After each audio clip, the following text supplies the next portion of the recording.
right, welcome everyone. Thank you for being here. We're grateful. And this is the fourth in our series on adult learning principles. You do not have to have attended any of them to attend today. We're glad to have you. We know we have some new people, and we anticipate some people joining us. Seems like maybe people are just getting started slow today, which we can understand. So today we're going to be diving into the topics of motivation, engagement, and agency when working with adult learners.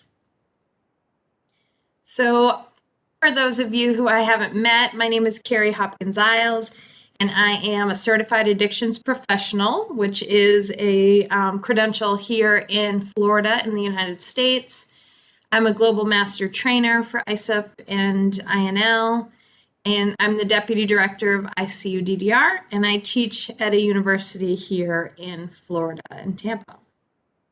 And I have been working in the field of addictions for about 20 years in substance use disorders. Hello, everybody. I am Susana Henriques. I'm a professor at the Department of Education and Distance Learning at the Portuguese Open University. I am now in Lisbon. I'm a sociologist and I'm a researcher at CIES. And my field of research and interest is related with the addictions field. And I've been working with ICUDDR since 3-4 years about this. Thank you. Excellent. Thank you. And so maybe people either can unmute themselves and share or can put in the chat if they feel more comfortable. What inspired you, or what was your reason for joining us today for this topic?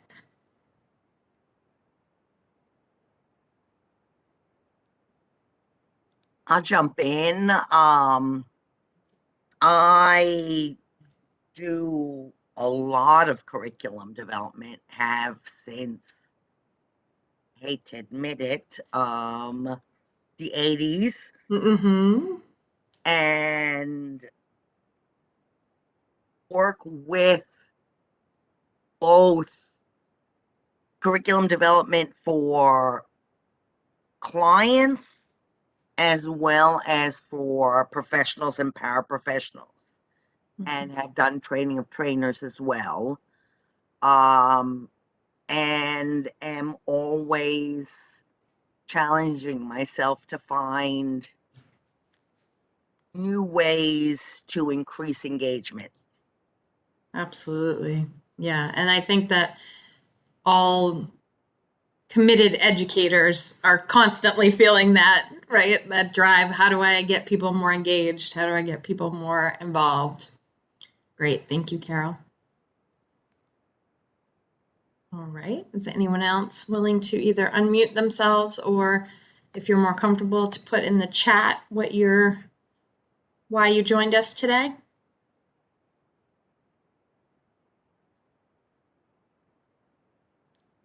Hi. I want to learn more about motivation and change process to help in therapy for my clients and for a family and their family members. Great. So I like how you said that change process. Absolutely. Thank you for joining us.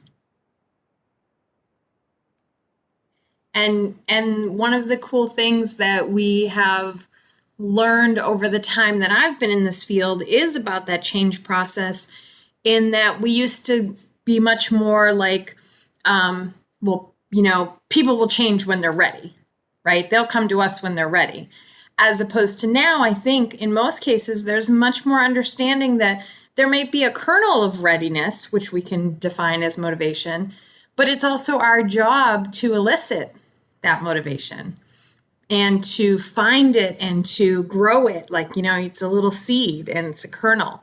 And while we're not necessarily going as much into the clinical aspect today, because we're talking a little bit more about the learning, it's very similar. Thank you.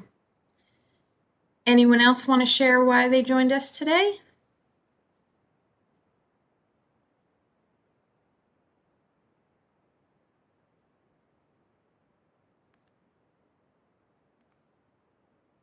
Okay.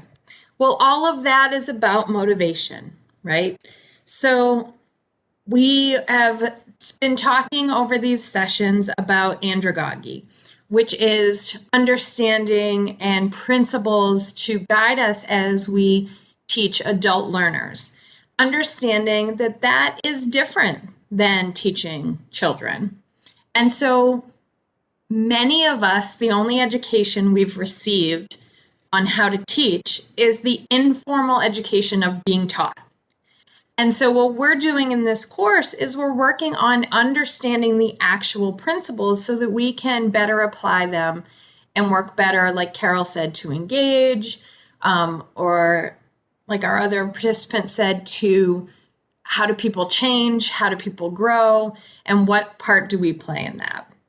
And so when Malcolm Knowles, who did the 5 principles of andragogy, he talked about the fact that adults are internally motivated to learn. And so he had these assumptions that we have the readiness to learn, self-concept. We've talked about some of these in the other classes. The fact that an adult learner wants to use relevance and their own experiences. And so he added this motivation to learn later, years after he had the other assumptions. And so what he was saying is that as a child, you have to go to school, right? I heard someone this morning on a podcast refer to college as non-required additional school or something like that, where it was like, wait, why would I do that? Like you have to go up to a certain grade. And so children have these external pressures, right? I just dropped both of my children off at school in 4th grade and 8th grade. They didn't have a choice. That's what they had. That's where they're going for the day. And so the idea was that all of us, we technically can kind of stop learning at a certain point if we want. And so what Knowles said is that we have these internal motivators, like you guys mentioned, like, Carol mentioning, like, I want to engage my students. Well, I know for a fact that you all know teachers who are not that worried about that. They are not trying to engage their students anymore. They're just putting out information. They're just lecturing or whatever it may be. And so what Knowles said is that each adult has their own internal motivation that is individual to them. Now, intrinsic motivation, or that internal motivation, is, I would say that it can be an interesting thing to think about and talk about, because while I may just want to learn, just out of the interest of learning, I may also feel that if I learn to do this skill better, if I learn to do whatever better, that maybe I'll get a promotion, or that maybe I'll keep my job, or whatever it may be. So, we could make the argument that not all adult motivation is intrinsic. There may be a combination, and perhaps if you have that intrinsic motivation, maybe you're going to come to something with more openness and engagement. But either way, we want to take advantage of the fact that if someone is motivated to come to that class or to do whatever you are doing with them, let's take advantage of it. So, I kind of asked the questions, is wanting to get a raise or a promotion, is that intrinsic? Is that extrinsic? And almost doesn't matter. The point is there's a motivation there that we can take advantage of. Exactly, Carol. And what we've seen, Carol's comment is that in treatment, an example of external motivation is mandated treatment. And from the research that I've seen, people who are in treatment through mandated or court ordered are just as successful as those who come in, quote unquote, voluntarily, especially if we find that kernel of, yes, you were, quote unquote, forced to be here. But I've always told my clients, yeah, you're, quote unquote, have to be here, but really you don't. Because unless the doors are locked and you can't leave, then you're still making a choice. And if we can find that kernel of motivation, we can work with it. So just kind of something I wanted to bring up because Knowles is talking about it as being all intrinsic, and I don't know that that's accurate, but it gets a little blurry. So I am a big fan of motivational enhancement. Our colleague there mentioned the change process, and that's a huge part of this. And I think that we can apply a lot of the same things that we do in motivational enhancement with teaching. We can express empathy with whomever is in front of us. You know, oh, I know how busy you are. And I understand that this is difficult. I understand that you're juggling a lot of different things, whatever it may be. We can develop discrepancy if someone, especially a student we have for a while, is telling us, well, I really want to go to graduate school, or I really want to go to law school, or I really want to get an A in this class. And yet at the same time, you cannot, you don't see the amount of work that they're putting in, or you'd like to see more work being put in. So, we can use some of these same things, which I love because I personally don't like to have to start, to reinvent the wheel. I like to use things that we already have available to us. Yes, Dr. Kowal, empathy to me, you're probably rarely going to hear me doing any kind of training that I don't talk about empathy. And Carol said, yet often providers will not refer people to services if they believe they don't have internal motivation, yet they end up doing really well, while others with internal motivation can abandon treatment after 2 days. Absolutely. One of the things that I found is people who are voluntary, then they go, well, I came in so I can just walk out if I want, right? And as opposed to someone who kind of has to be there, so they settle in a little bit and maybe start to take things in. As you said, you just can't predict. And I hope, and maybe I'm wrong, but I hope that we're moving away from that. They're not ready, so they can't be in treatment. And then we're using some of the, I hope. Fair enough, Carol. So, we can avoid argumentation. One thing, like when my students are in class and disagreeing with something I'm saying, I really encourage that because that's a form of engagement, right?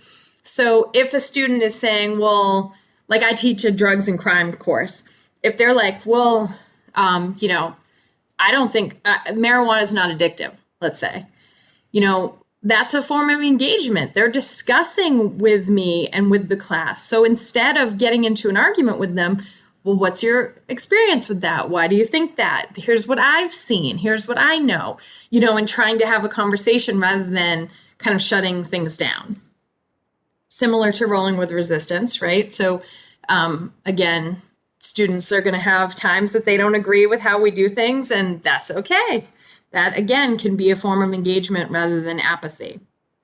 And then supporting self-efficacy, which we pretty much had a whole course on, Module 1. If you didn't get a chance to see it, we have the recording.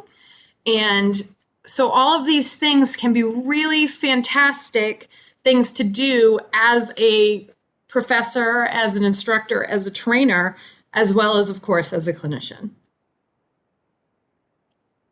So one thing that happened later when in the adult learning theory, is that there was this adaptation to the original. So as I said, there was this idea that adults are motivated to learn, and it was changed to now being by both extrinsic and intrinsic motivators.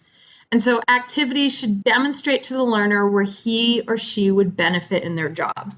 Because if we look at just intrinsic motivation, then it's almost like we're off the hook in terms of trying to motivate. And I think that we always want to show, why is this information I'm sharing with you? Why is this work we're doing in our very busy lives? Why is that important? I wouldn't want to teach you all this today without respect that, you're taking an hour and 15 minutes out of your day, and that I want you to leave with something that's valuable to you. So moving, still highly related, but moving slightly from motivation into more engagement. Our job is more than just passing on information or content.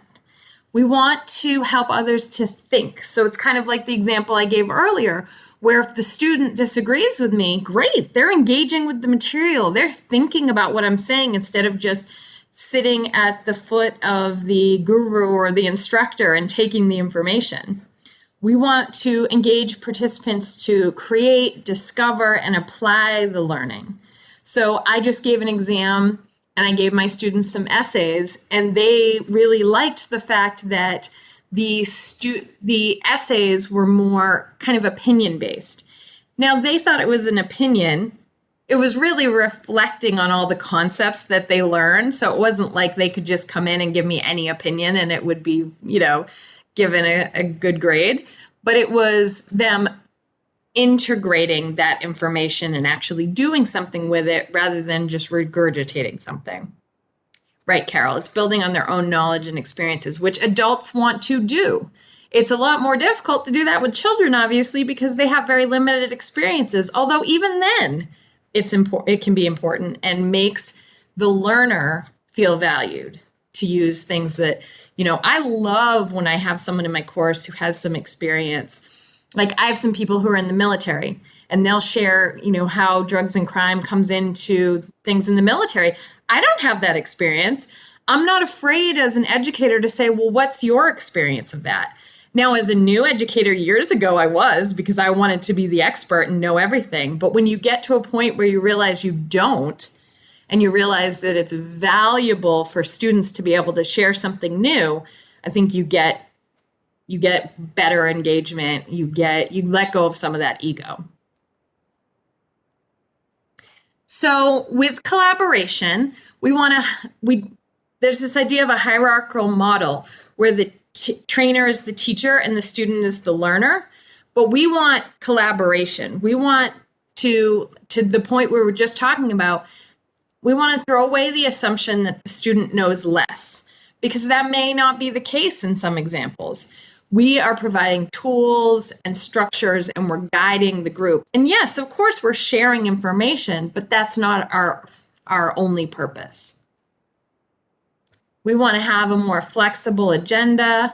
We can't predict what's going to happen. If we're talking or training and students have needs or questions, I often find that my students will start asking me questions about things that I wouldn't have anticipated, and we go down a different route. Now, sometimes I have to bring them back if there's things that we need to share or go over, but I never discourage their exploration of going a certain way. So here are some ways we can engage. We can do action planning, brainstorming. So what are some ideas or things that they think are important? Energizers, getting them involved and getting them up and moving so they're not just kind of sitting there like, oh, okay. Reviewing something as a group, doing structured problem solving. This is a great one. Like we have a case study or we have an issue. What do you guys think you would do in that case? Those are really good. I also do teach backs where I'll put the students in groups and give them a concept that I would have taught that day and have them teach it to the group, to the rest of the group. And that's really valuable because I promise you when I ask them about that on their exam, they remember that concept because they had to integrate it and teach it to someone else. They don't always love it. Some of them do. It depends on their personality and their learning style, right? Some of them hate it and get nervous, but then then they can maybe be the note taker. They don't always have to present. We want to be aware of those. So I kind of like this idea of teaching versus facilitating to value engagement.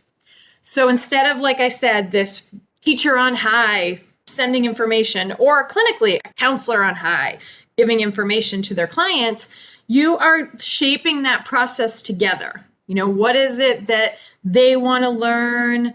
How do we bring that back? How do we make it more of a, so if my students start asking me about something they're really interested and engaged in, how do I bring more of that into the class?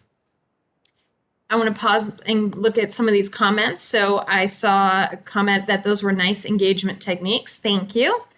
When I do case studies with adults with experience, I have small groups write up their own case study. Yes. Then have them engage them with another group to analyze one of the real case studies from another group. That's so valuable, Carol, because for one thing, I don't know about you, but even though I've done this for so long, I'm terrible at writing case studies. Somehow I just make them so generic when I start writing them. But also they are like, and then when the other group starts talking about it, the other group can be like, yeah, well, we tried that, but that didn't work. Or, you know, they can give feedback and make it real. Also, because I do a lot of international training, I feel like if I write into the curriculum a case study that may be appropriate for Central America, it's not going to be appropriate for the Caribbean or for South America. Right. So when they write their own case studies, they're working with their real population. Yeah, there's no way to have them all ready and have them all, culturally appropriate. Yep, that's a great point too. And it shows you also what people in that area are dealing with and what's real to them. Excellent. So to that point, when we talk about group work, another way to engage, you work on, you're kind of teaching group dynamics, and they have to try to work on something as a group. They kind of have to find a leader or find their place. And ideally you want the group to be enthusiastically involved in the discussion. And even if they're talking about some things that aren't directly related, you know, if they get off on a little bit of a tangent or they get to know each other some, there's value in all of that. So a lot of this you'll notice is student-centered. We aim for the student to be self-learning. We want the sessions to be very student-centered. Like Carol just gave a great example of that. We are the guide, and we're moderating discussions. We're asking questions, you know, so kind of prompting, like, you said this, tell me more. Like, what does that look like? We're encouraging participation. We're engaging in participation in different activities if that's appropriate. So we're not just, again, at the front of the class lecturing forward. Yeah, I like facilitator a lot, Carol. I actually kind of took on that term when I was doing some mentorship training with other teachers. So I was like very much facilitating them rather than teaching them, because they knew just as much, if not more than me. And so when we're doing student-centered learning, we're helping the learner to determine their own way of learning, right? So we've talked about learning styles. They can start to see like, oh, I learn well when I'm listening. I learn well when I'm taking notes. I engage more when we're doing group work, you know, and they start to learn that. And then they recognize and reflect on the content rather than just this one way. Going back to that visual, if I'm just in front of the class lecturing, it's a one way. It just kind of comes in and maybe it sticks and maybe it doesn't, right? But if I'm reflecting and if I recognize the content and I'm reflecting and I'm either saying it to other people in my group, I'm teaching it back to the teacher, or I'm doing an essay on it, or I'm brainstorming on it, now there's much more of a process. It's come in and I have to reflect on what I already know or what I just learned and process it out. And so it helps participants to take responsibility for their own growth and for their awareness and be more self-directed. We can also get more done. We can get the investment in participants when we do it this way. It involves and improves group dynamics, increases participation, improves problem solving and creativity. And I love this idea that we can get creativity going in our groups. Like Carol's example of doing like a case study and them having to come up with one and then also answer to one. There's a lot of creativity there. So you're sparking different things in the brain. All right. That was a lot of me. Your turn, Susana. Thank you. Well, I will going to speak a little bit about agency because it's a concept which is very closely related with all of these Cary talk about. And agency is, I don't know if you had the chance to read the chapter that we sent by email, but it could help our discussion of this concept and these ideas. Agency is linked to theories such as self-determination, the development of a growth mindset, or self-regulation. And according to these, students are actively engaged with learning, as Carol said, becoming agentic in their own curriculum and learning path. In other words, students were perceived as equal agents in the university. And this was a big change from a lecture where the professor had all the knowledge and just have to give that knowledge without any concern of what if it was being clear, if it was being useful in any ways for these kind of understanding of the learning process as an active and dynamic process that also involves students. And it's more than just also involving students, is considering the student in the center of this learning process. So agency is a dynamic Dr. Portuguese process. speaking. Sorry? I'm sorry, I didn't Due to understand. network issue, and I am on the way.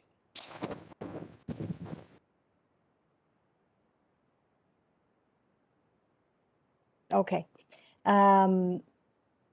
Agency is a dynamic process that is generated through a range of elements within education, and it is co-produced by the individual when it relates to objects and to other students and professors and other agents.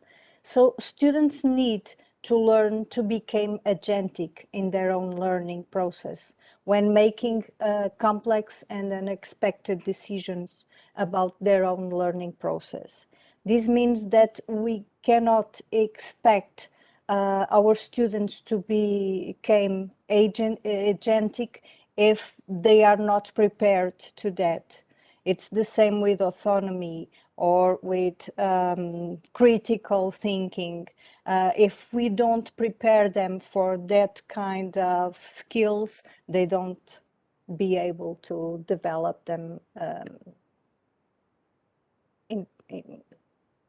by themselves. So agency is related to student ownership of their learning to make decisions and have a voice about how, when, and what they learn. Please, Carol. Yes, thank you. Although many teachers, many professors recognize the importance of making students active agents in the classroom, it is easy to overlook students' agency when we plan our sessions, our lessons. However, the ability to make key decisions about their learning is a powerful motivator, and it's very important in motivation and engagement. So I found this table that presents us a summary of key questions that we can make and help us to do a better plan regarding the agency of our students. What select carefully the subject or topic, how decide on the process, and why define the purpose and create a product. And for each one of these topics, we have some more questions to address when we plan our lessons and our sessions. So the next one, please. So students' agency, it's related to the several dimensions of our teaching, of the teaching and learning process. Assessment, learning design, literacy strategies, learning how to learn, collaboration, technology, all of these aspects are important and interfere with student agency. Cary. And also related with this multi-dimensional concept, we have all these aspects that are going to be interfering with agency development of our students.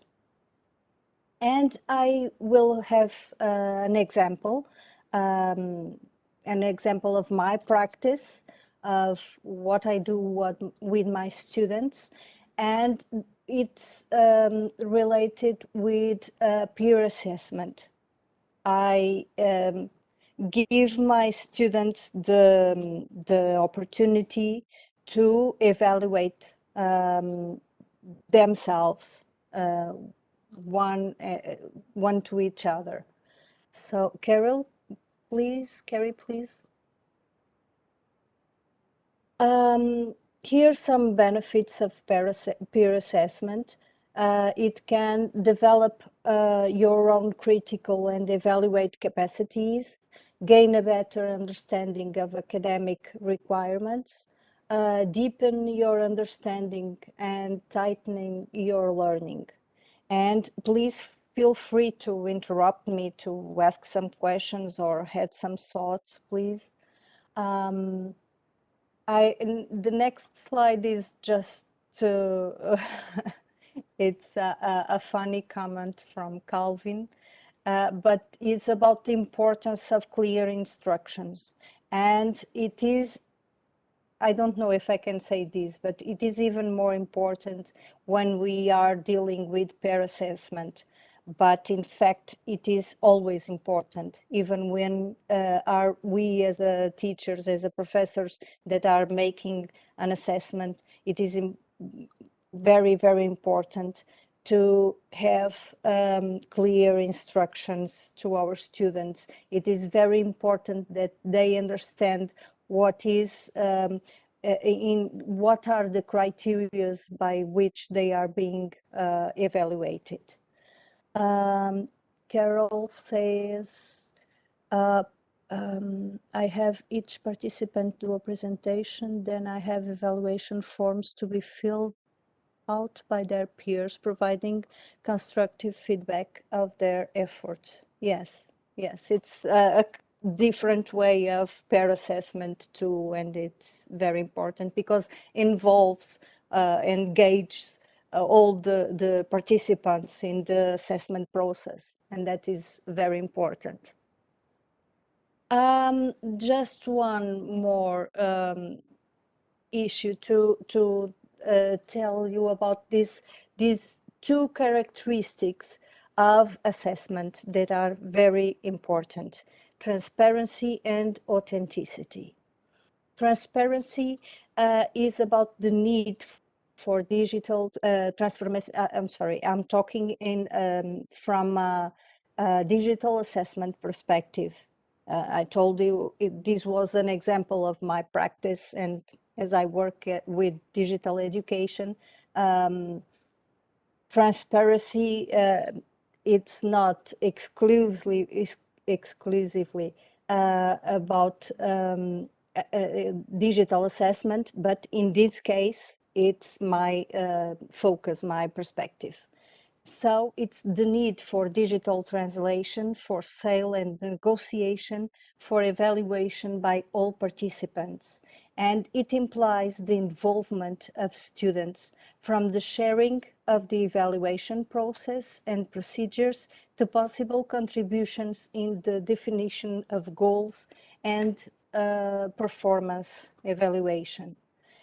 Authenticity is a dimension recognized as fundamental for a competency or a skill-based student who is in the vicinity of the real world, recognized as a significant assessment by students and teachers, meeting the student profile or compulsory learning, for example.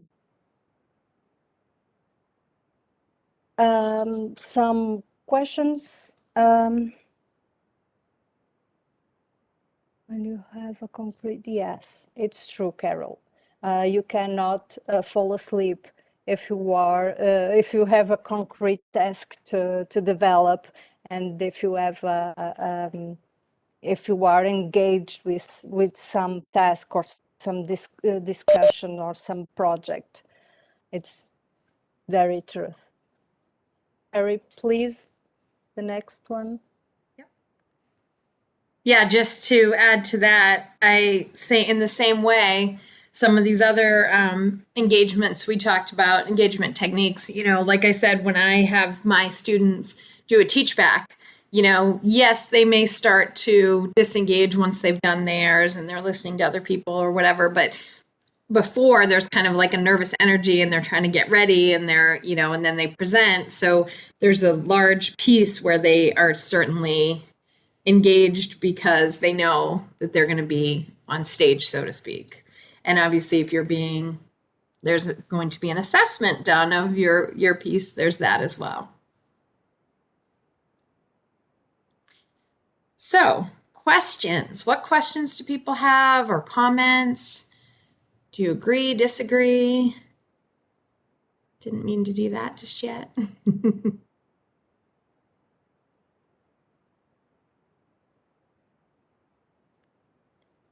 In my experience with these peer assessment activities, students can be more straight than professors in following that criteria. Mm-hmm. So it is also important for them to understand the evaluation from the other side. So they become also less complaining when we present them our assessment and our process of evaluation. Another important thing, sorry, Cary. Well, I was just going to highlight that's a great point because they really understand the assessment process if they're not just on the receiving end, but on the end of assessing others. And they certainly can't claim to not understand or know what they're being assessed on. Also, in my experience, they might be a little more, I don't want to say harder on their peers, but they hold them to a high standard in a positive way. Mm-hmm. Cautiously, because they also know that they're going to be evaluated afterwards. Right. So if they really rip into someone may rip into them. Yeah. So maybe it's a good balance is what I should say. I tend to be like I tend to be a softer critiquer, so maybe I find them to be a little harder compared to me. I think also by doing the evaluation of their peers, they're also becoming aware of areas that they need to be aware of, which if they were passive observers, they wouldn't be. Right, so it's kind of that, I'm thinking visually, it's kind of that whole thing about, Carol, if you're telling me something, I'm just receiving, right? And hopefully I'm getting some percentage of it. But if I'm receiving, analyzing, reflecting, giving feedback, now it's a whole, and receiving, there's just so many more opportunities for it to stick, and for it Right. to actually mean something to me. Exactly. Yep. Excellent. Okay, Susana, you had another point you wanted to make? Just had something when you before said that sometimes you ask your students to elaborate a concept and then present them to the classroom. It is also important because of the language. It's more close between them. So it's again a peer strategy that is always a good one. That's a good point, and they're going to present it right. They're going to present it differently than me, and they may use different examples that make more sense to their peers. You're right. And I see them explaining it to each other in groups before they even present, which is neat, right? So one will ask a question and the other one will say, well, no, but it says here, I think that what this means is, so there's so much learning going on in the engagement and before they even present to the larger group. And some of them groan, like I said, they don't always love it, but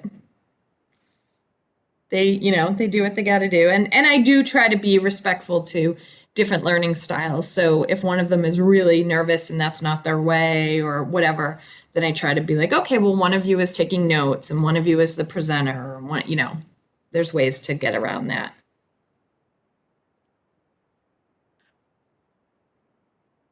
Any other questions or comments relating to, it doesn't just have to be, the agency piece, but motivation, engagement, or agency? All right, I see we have a question in the chat. Just give me a second to get that up here. How do you deal with students who are reluctant or maybe want to remain passive absorbers? How do you reconcile with individuals who want to be left on their own?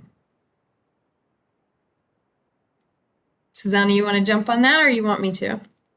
Yes, I can start, and then you add your experience, which is different.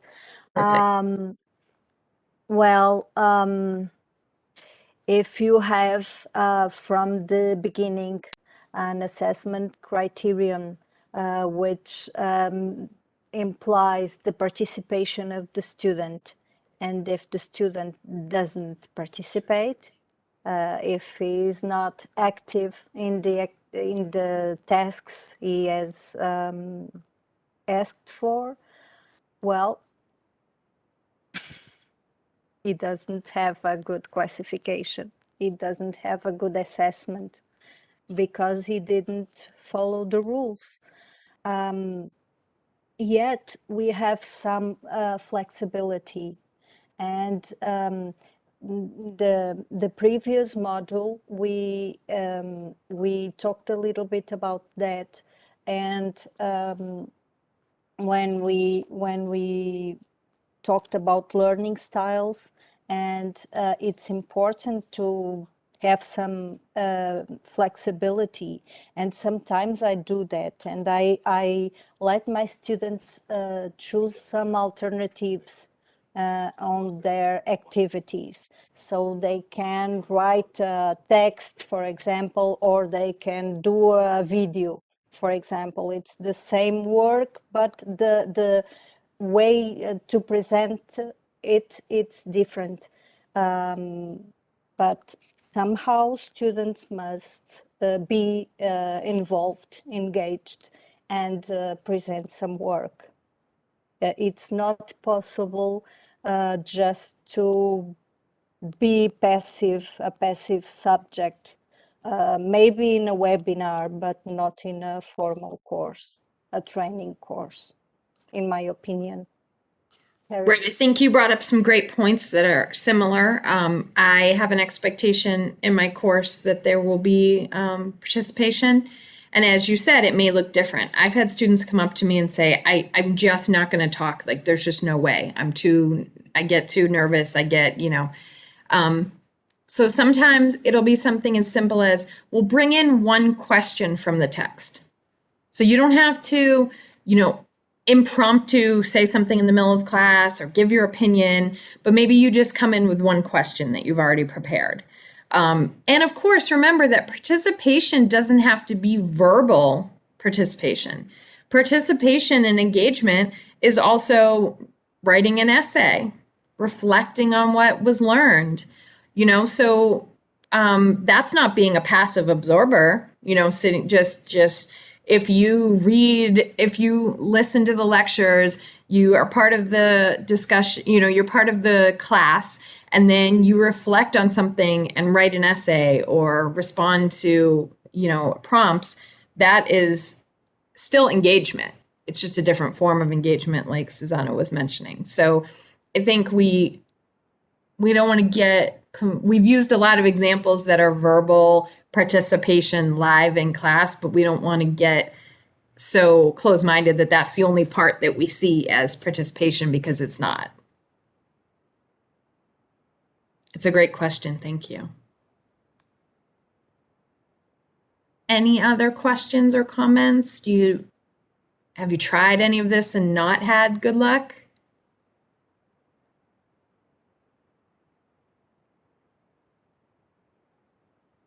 I think a big piece of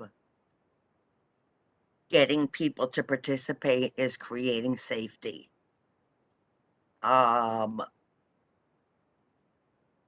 example, when And I empathy. do a role play or something,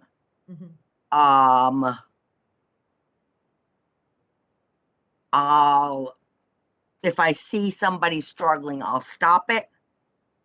I'll ask the other participants, what they would do. And I may even say, okay, you have a great idea. You switch places with this person and take over. So that nobody feels like they're on the spot and have no exit. I think that is huge. It also gives, that group cohesion and supporting one another. Sometimes someone will make a comment and I'll ask them a question and I can just tell right away they don't know. And I'll be like, well, it doesn't have to be you. I'm just following up on what you said, who wants to help, and other people will jump in. And, and the fact is, usually if you get a large enough group, you have people who like to participate and you have people who don't. And then you have people who will kind of begrudgingly or are in the middle. And so that's another reason why having different roles can be helpful. Like you said, with a role play is a great example. Someone may be great at writing the role play. Someone may be great at giving feedback on it, but doesn't want to play a role. Some people absolutely love playing the roles. Like, if I get to be a difficult client, sign me up. I want to play that role all day. So it just, a lot of it, as you said, Carol, is trust and also relationship. So especially, you want to know your students as, to the extent that that's reasonable and possible.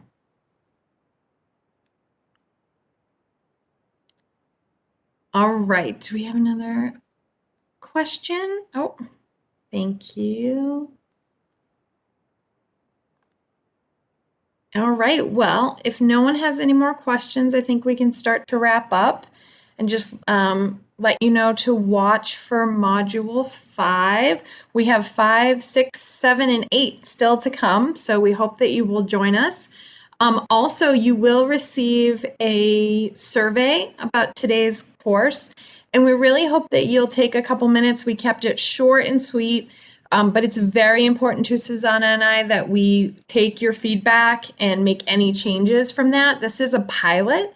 So this course will be done again in the future, and our hope is that we will improve it and make it even better for future students based on your important feedback. So you will receive that survey, and it should only take you a few minutes. But if you have things that you think we could do better, things you would like us to add, things you didn't love, whatever it is, we would really like your honest and complete feedback. So thank you for that. Especially we have both people who've been here who we would love your ongoing feedback, and people who've never been in our course before, and we would love to see what you think. So it would mean a lot to us if you take that time. We know how busy you are, but you're the best people to tell us how we're doing. So, I mean, knowing our personalities, Susana will think she could do better, and I'll think it was amazing. So, but we'd like to hear what you guys think. So, with that said, I'm going to end our recording.